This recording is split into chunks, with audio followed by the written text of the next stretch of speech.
niciodată nu o să fim. Sufletul nostru e pur și n-o să ni-l murdărim. Războiți-vă cât vreți, răutatea nu-i de noi. Iar acolo unde suntem nu e loc de voi. Avem suflet alb și sânge vișiniu ca un vin. Știi că uneori e dulce, alteori e pelin. Ne-am născut veseli și veseli o să fim, căci suntem rapidiști, deci ne place să trăim. Privim cu drag înspre trecut, dar ne gândim la viitor. Trăim prezentul încercând mereu să câștigăm la scor. Orice dispută, orice joc, orice derby în orice loc. Și păstrându-ne deschis în față orice orizont. O vorbă am să spun acum și am să o repet mereu. Rapid un dar de la părinți și o datorie pentru fiul meu. E simbioza dintre spirit și materie, un trup ce adună la oaltă suflete și creiere.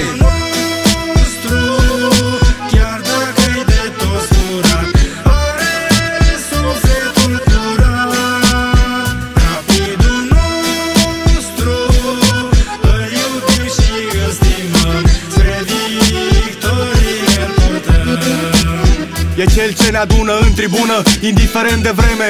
Cel ce dă naștere trăirilor boeme. Cel ce ne ajută să uităm de probleme. Ăsta e rapidul nostru cu bune cu rele. Rapid înseamnă fantezie, înseamnă creație, înseamnă muzică și poezie. Întreaga nație îl cântă cu drag din generație în generație. E un spirit infinit ca sursa de inspirație. Rapidul nostru e starea de meditație, prinsă între pasiune, dragoste și abnegație.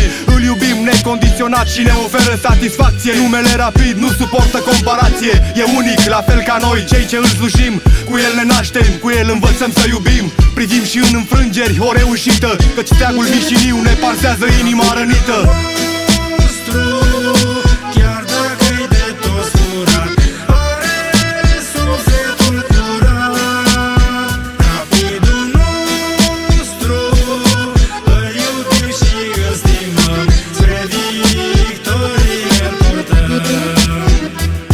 M-am născut să fiu rapidist din tată-n fiu, să iubesc mereu tricoul alb vișiniu.